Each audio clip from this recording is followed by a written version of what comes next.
Welcome to Aji kitchen. ഇന്ന് ഞാനൊരു beans കറി ഉണ്ടാക്കാൻ പോവേ. അതിനുവേണ്ടി ഒരു 400 ഗ്രാം ബീൻസ് എടുത്ത് കണ്ടിച്ച് കഴുകി വെച്ചിട്ടുണ്ടേ. അതിനകത്ത് ഇത് ഇവിടെ ഇരിക്കട്ടെ. ഇതിനകത്ത് ആദ്യം നമുക്കിനൊരു മസാല വേണ്ടേ. 2 സവാള അരിഞ്ഞിട്ടിട്ടുണ്ട്. അത് ഈ മിക്സിയുടെ ജാറിലോട്ട് ഇട്ട് കൊടുത്ത്,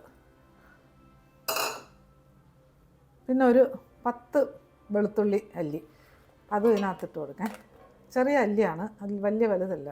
വലുതാണെങ്കിൽ ഒരു 6 എണ്ണം ഇട്ട് കൊടുത്താൽ മതി. പിന്നെ ചെറിയ 2 കഷ്ണം ഇഞ്ചി അതും ഇട്ട് കൊടുത്ത്, പിന്നെ ഒരു വലിയ തക്കാളിയും 2 പച്ചമുളകും അതും ഇട്ട് കൊടുത്ത്,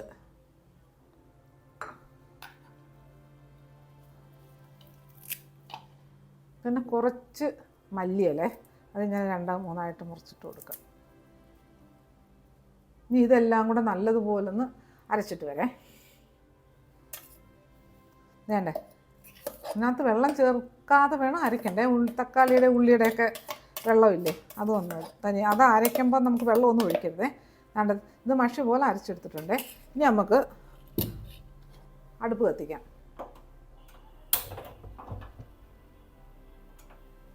പാത്രം ചൂടാവട്ടെ. ഇനി ഇതിനകത്ത് കുറച്ച് വെളിച്ചെണ്ണ ഒഴിച്ച് കൊടുക്കാം. മതിയേ. ഇനി ഇതിനകത്ത് ഒരു 1.5 ടീസ്പൂൺ കടുക് ഇട്ട് കൊടുക്കാം.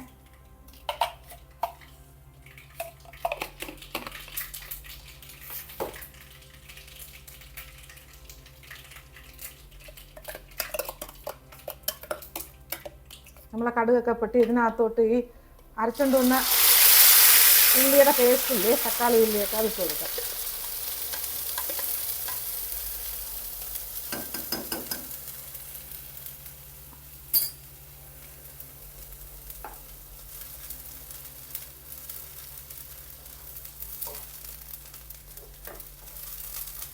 നല്ലതുപോലെ വഴന്ന് ഇതിൻ്റെ പച്ച മണമൊക്കെ മാറുന്നത് വരെ ഇത് വഴറ്റണേ. നല്ല മണമുണ്ടേ. കാര്യം ആ മല്ലിയിലയൊക്കെ അരച്ചില്ലേ, മല്ലിയിലയുടെ ഒക്കെ നല്ല മണം വരുന്നുണ്ട്. പക്ഷെ എന്നാലും കറി നല്ല ഇതാവണം. ഈ മസാല നല്ല മൂക്കണം. അല്ലെങ്കിൽ ഒരു ഉള്ളിക്കൊക്കെ ചവയില്ലേ, ഉള്ളി ഇഞ്ചി പച്ച ചവ വരും. അത് നല്ലതായിട്ട് മാറി കിട്ടണം. അജി കിച്ചൻ സബ്സ്ക്രൈബ് ചെയ്യാത്തൊരു സബ്സ്ക്രൈബ് ചെയ്ത് ലൈക്ക് ചെയ്ത് ഫോളോ ചെയ്ത് ഷെയർ ചെയ്യാൻ മറക്കല്ലേ. പിന്നെ സബ്സ്ക്രൈബ് ചെയ്തവർക്ക് വളരെ വളരെ നന്ദിയുണ്ട്. നമ്മുടെ സവാളയും പച്ചമുളകും തക്കാളിയുടെയൊക്കെ നിറം മാറി വരുന്നുകൊണ്ടിരിക്കുന്നുണ്ട്. ഇനി ഇതിനകത്ത് നമുക്ക് മസാല ഇട്ട് കൊടുക്കാം.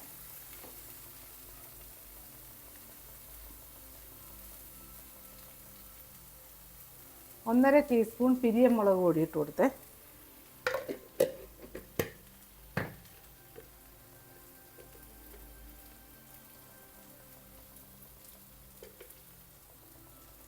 രണ്ട് ടീസ്പൂൺ മല്ലിപ്പൊടി ഇട്ട് കൊടുത്ത്,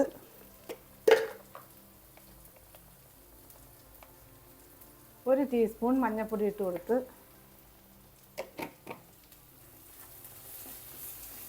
എപ്പോഴും പറയുന്ന കണക്ക് മുളക് പൊടി മല്ലിപ്പൊടിയൊക്കെ വീട്ടിൽ പൊടിക്കുന്ന പൊടി ആയതുകൊണ്ട് അധികം ഒന്നും മൂപ്പിക്കണ്ട.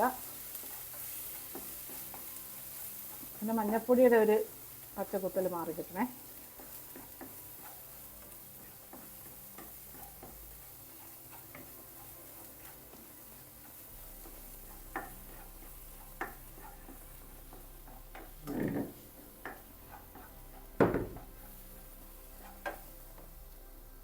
ഇനി ഇതിനകത്ത് നമ്മുടെ ബീൻസില്ലേ അതിട്ട് കൊടുക്കാം.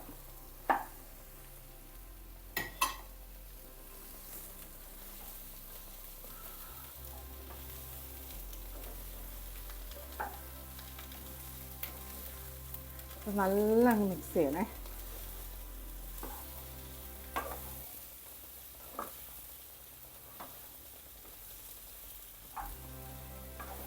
തീ കുറച്ചിട്ടേക്കാണ്, അല്ലെങ്കിൽ മസാല കരിയില്ലേ, അത് നമുക്ക് ഇവിടെ ഒന്നും നിൽക്കാൻ ഒക്കത്തില്ല.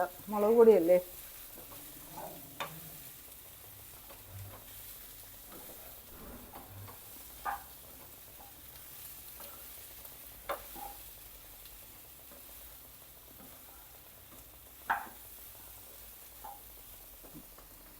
ഇനി ഇതിനകത്ത് ഈ മിക്സ് ചെയ്ത കഴിയ വെള്ളമില്ലേ, ഇപ്പം നമ്മൾ ഈ ഉള്ളി അരച്ചെടുത്തോണ്ട് ആ കുറച്ച് വെള്ളം, മിക്സ് ചെയ്ത വെള്ളം ഒന്ന് ഒഴിച്ച് കൊടുക്കാം.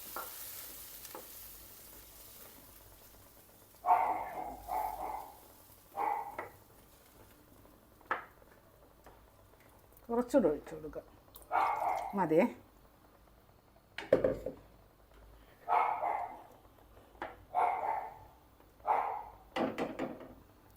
ഇനി ഇതിൽ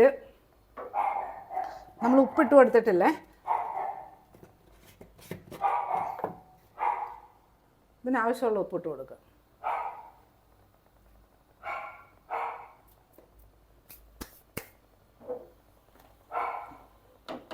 ഇനി ഇത് തീ ഒന്ന് കൂട്ടി കൊടുത്തിട്ട് ഒന്ന് തിളയ്ക്കട്ടെ, ഒന്ന് കവർ ചെയ്ത് കൊടുക്കേ. നമ്മുടെ കറി ഇതൊന്ന് കവർ ചെയ്ത് കൊടുക്കാം. ഒരു 3-4 മിനിറ്റ് ഇങ്ങനെ നടന്ന് വേകട്ടെ. നമ്മുടെ കറി നോക്കേ, 5-6 മിനിറ്റായേ. നല്ല മണം വരുന്നുണ്ട്. വാ, നമ്മളെ കറി. ഇനി ഇതിനകത്ത്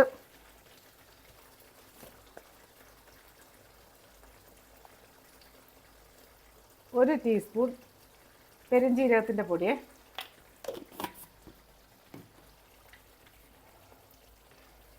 തീ ഒന്ന് കുറയ്ക്കേ.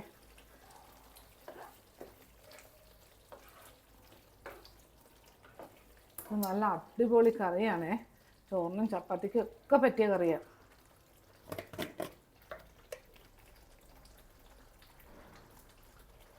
ഇതൊരു 1/4 ടീസ്പൂൺ, തോനെ വേണ്ട, കസൂരി മേത്തി.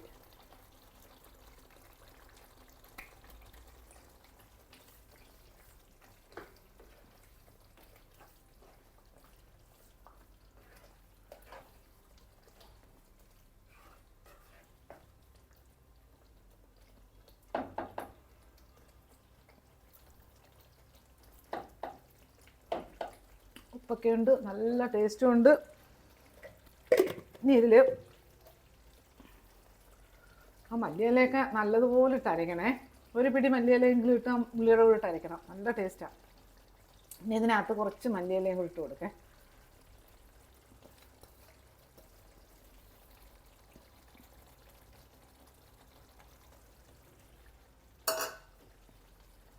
ഇനി ഇതൊന്ന് അടച്ചു വെക്കാം, ഒന്ന് ഗ്യാസ് ഓഫാക്കേ.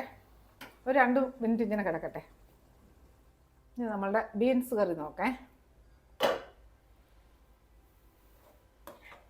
കണ്ടില്ലേ, നല്ല കുറുത്ത ബീൻസ് കറി, നല്ല ടേസ്റ്റാണ് ഇത് കഴിക്കാൻ. അപ്പം ഞാൻ ഇതൊന്ന് ഒരു സർവിങ് ബൗളിലോട്ട് മാറ്റട്ടെ.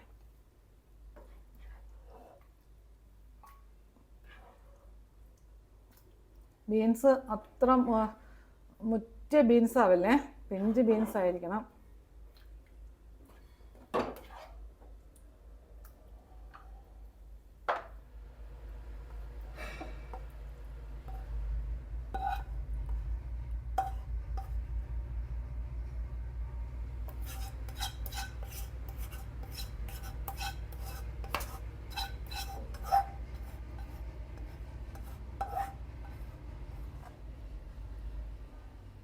കണ്ടില്ലേ,